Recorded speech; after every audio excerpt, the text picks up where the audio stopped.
अस्सलाम वालेकुम वरहमतुल्लाहि वबरकातुहू। आज की वीडियो में हम साइंस का चैप्टर डिस्कस करेंगे। जो चैप्टर डिस्कस करेंगे वो है इकोलॉजी। इकोलॉजी से मेरा क्या मतलब है और इकोलॉजी क्या होती है वो मैं आपको आज की वीडियो में एक्सप्लेन करूँगा। So without further do let's start. अब शुरू करते हैं इकोलॉजी से कि what is ecology. Basically ecology जो है वो रिलेशनशिप है एक लाइफ का, एक एनिमल का या फिर एक लिविंग थिंग का अपनी इन्वायरमेंट के साथ और अपने बाकी लिविंग थिंग्स का। जैसे कि अगर एक जानवर है उसकी इंटरेक्शन अपनी इन्वायरमेंट या दूसरे जानवरों के साथ क्या है उसे इकोलॉजी कहा जाता है। ये बायोलॉजी में आती है। अब इकोलॉजी में क्या क्या टर्म्स हैं ये हम आज डिस्कस करेंगे। इकोलॉजी की जब बात करते हैं तो फिर इंटरेक्शन है। सबसे पहले खाने का इंटरेक्शन भी आता है, फूड चेन।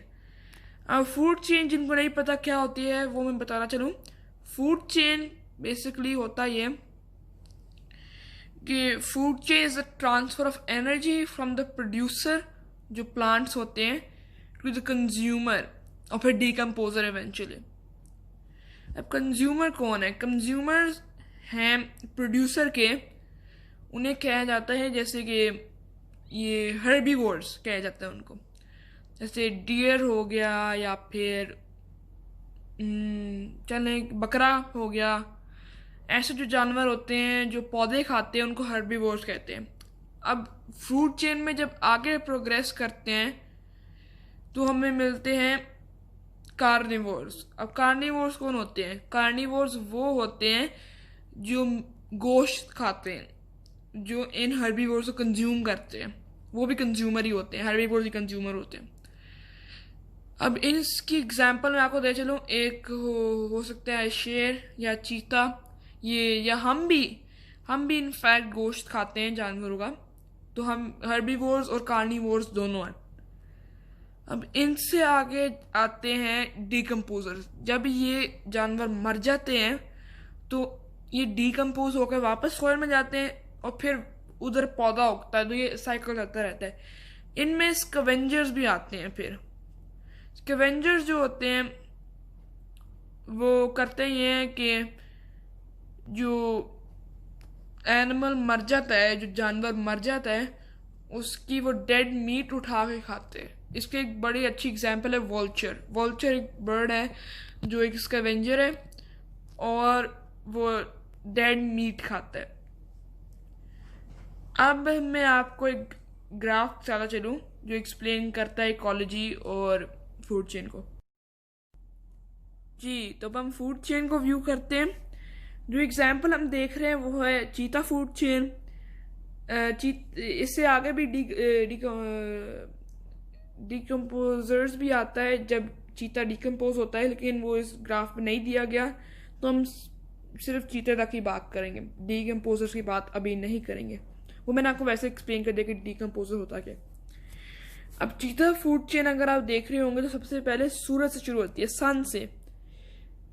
अब सन प्रोवाइड करता है sunlight grass slash plants leaves को, ताकि फोटोसिंथेसिस बनाए। फोटोसिंथेसिस के लिए मेरी प्रीवियस वीडियोस भी देख सकते हैं। मैंने उन वीडियोस में पूरा एक्सप्लेन किया था प्रोसेस के, पानी के सपोर्ट करते फोटोसिंथेसिस को, फोटोसिंथेसिस क्या होता है, और बैकग्राउंड भी है थोड़ा सा।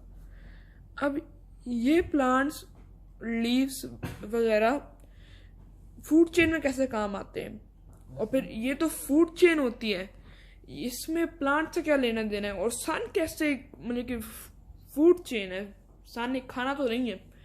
ये मैं आपको अगर एक्सप्लेन करूं तो जो प्लांट्स हैं फूड चेन में प्लांट्स भी कंज्यूम कर रहे होते हैं। अब ज़रूरी नहीं कि फूड चेन में सिर्फ फिजिकली आप खाएं, आप कंज्यूम कर रहे होते हैं, इसलिए कंज्यूमर्स कहते हैं। तो जो सन है वो सनलाइट दे रहा होता है प्लांट्स को और प्लांट्स कंज्यूम कर रहे होते हैं, तो वो भी फूड चेन का हिस्सा है, इसलिए यहाँ पे मेंशन किया हुआ है। ये जो यहाँ पे है ये बेसिकली स्टार्ट है फूड चेन का।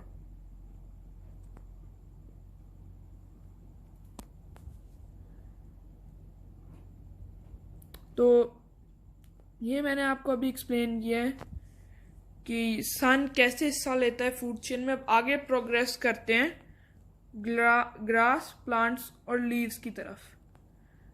ग्रास, प्लांट्स और लीव्स बेशक कंज्यूम करते हैं सनलाइट को, लेकिन वो प्रोड्यूसर्स भी खिलाए जाते हैं, क्योंकि वो अपना फोटोसिंथेसिस थ्रू अपना फ्रूट प्रोड्यूस करते हैं, अपना खाना प्रोड्यूस करते हैं, जो आगे फिर हर्बीवोर्स कंज्यूम करते हैं।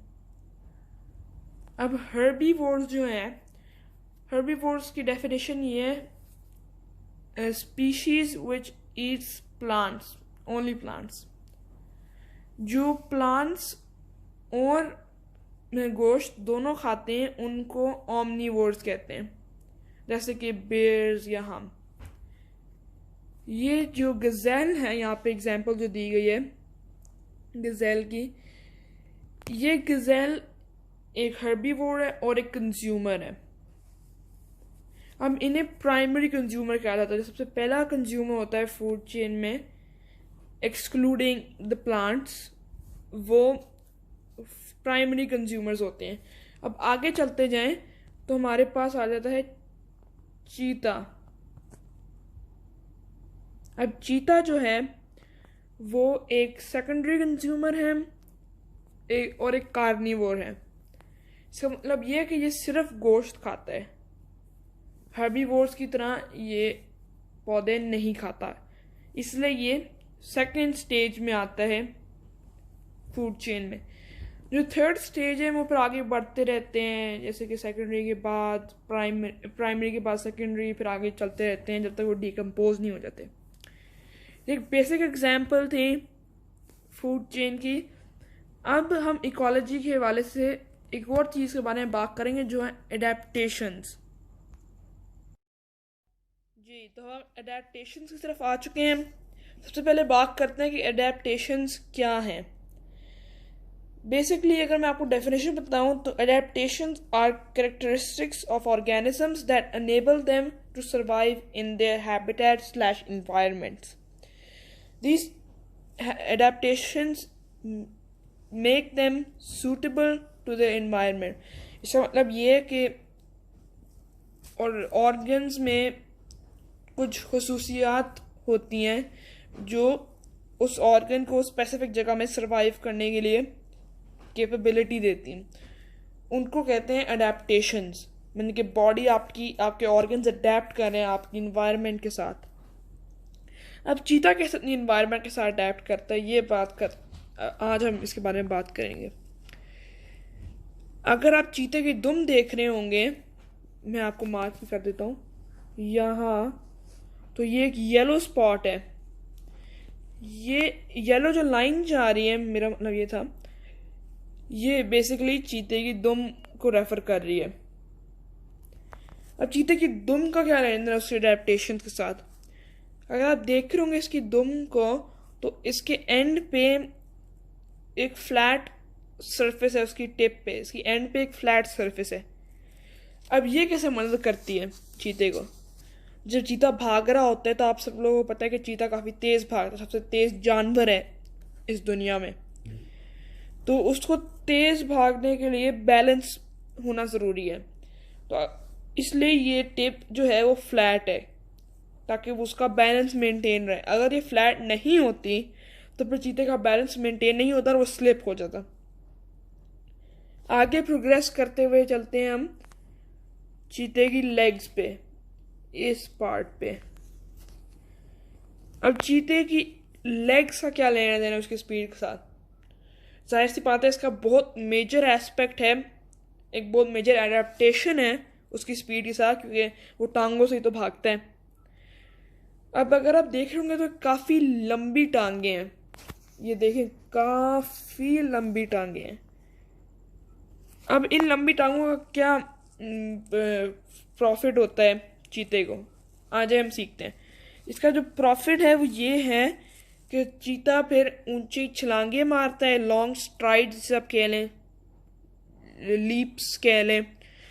चीता बहुत लंबी लंबी लीप्स या स्ट्राइड्स लेता है, जो उसे उसकी स्पीड को इन्हेंस करते हैं।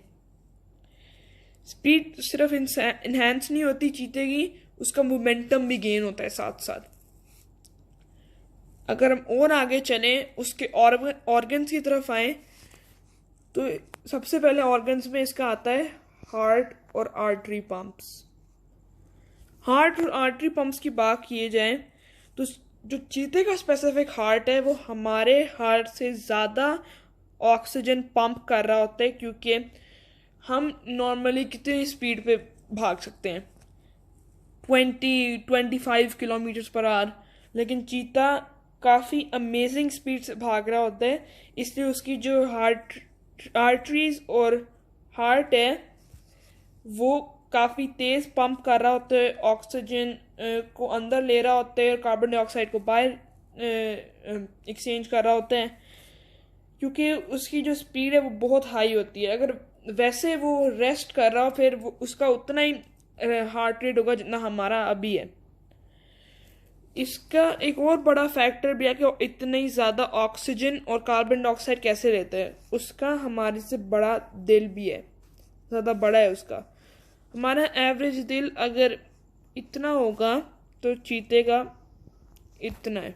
आप देख सकते हैं काफ़ी सिग्निफिकेंट डिस्टेंस है और काफ़ी बड़ा गैप है हमारे दिल में और चीते के दिल में। अब आगे बढ़ते चलें तो हम इसके सर पे आते हैं। चीते का ये सर जो आप ग्रीन लाइन देख सकते हैं, अब इसका क्या लेना देना है चीते की स्पीड के साथ। अब एडेप्टेशंस चीते के लिए सिर्फ उसकी स्पीड नहीं है, और भी फैक्टर्स हैं, लेकिन ये जो है ये बैलेंस के रिलेटेड है, जो इनडायरेक्टली स्पीड से रिलेटेड ही है। ये जो सर है इसका आप देख रहे होंगे काफ़ी छोटा है, इस मामले में चीता हमसे पीछे रह गया है। इसका सर छोटा है हमारे सर से, लेकिन इसका दिल बड़ा है हमारे दिल से।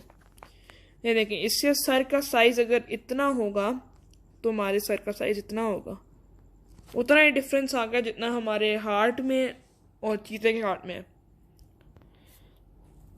अब ये करता क्या है बेसिकली, एक छोटा सर इतनी बड़ी बॉडी पे, ये करता ये है कि ये एयर रेजिस्टेंस को कम करता है भागने के दौरान।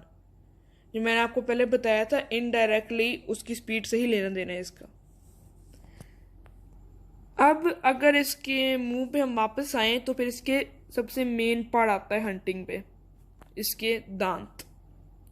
दांतों का क्या लेना देना है चीते के साथ? खैर सबसे मेन लेना देना तो इनका ही है। जो चीते के दांत होते हैं ना वो बहुत लंबे और बहुत तेज होते हैं, जो उसके शिकार को बड़े आराम से फाड़ सकते हैं।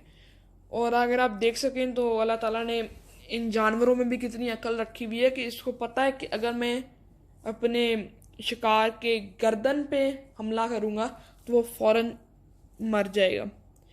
इसलिए जो भी आप डॉक्यूमेंट्रीज देखेंगे चीतों के बारे में, उसमें जब भी हंटिंग हो रही होती है वो हमेशा इधर गले पे एम कर रहे होते हैं। अगर आगे एडेप्टेशन के बारे में बात करें तो चीते के पास हमसे बड़े लंग्स भी होते हैं।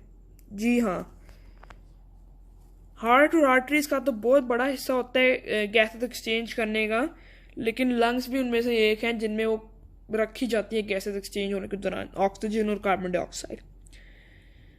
तो ये जो बड़े लंग्स हैं, आपको समझ आ गई होगी अब तक के जो बड़े लंग्स हैं, जाहिर सी बात है हमारे से ज़्यादा ऑक्सीजन लेंगे, और आप बिल्कुल दुरुस्त होंगे क्योंकि ये जो बड़े लंग्स हैं ये हमारे से ज़्यादा ऑक्सीजन ले सकते हैं और ज़्यादा कार्बन डाइऑक्साइड दे सकते हैं। अब अगर इनकी पाँव पे आते चलें, इनके पाँव पे, तो इनके पॉइंटेड पॉज हैं। अगर आप देख रहे हो, जो चीते की फ्रंट लेग्स होती हैं उनके बैक पे या उनके पाँव पे काफ़ी पॉइंटेड एजेस होती हैं। अगर आप देख रहे होंगे तो ये देखिए कितनी पॉइंटेड एज है। तो ये इसलिए होती है कि अगर उनको कभी अपने हंट में फौरन स्टॉप करना हो या उनका जो प्रे है वो अपना डायरेक्शन चेंज कर ले, तो उनको फौरन ब्रेकिंग के लिए ये पॉइंटेड पॉज इस्तेमाल करते हैं ताकि वो एक सडन स्टॉप पे आ सके। अगर मैं आपको इसकी गाड़ी की एग्जांपल दूँ तो अगर आपने ABS तो सुना होगा, एंटी ब्रेकिंग सिस्टम। जिस गाड़ी में ABS होता है वो एक बेहतर स्टॉप पे आती है compare to a car which does not have ABS। तो ये एक सिंपल एग्जांपल दी कि ये पॉइंटेड पॉज कैसे हेल्प करते हैं उसके एडेप्टेशन में।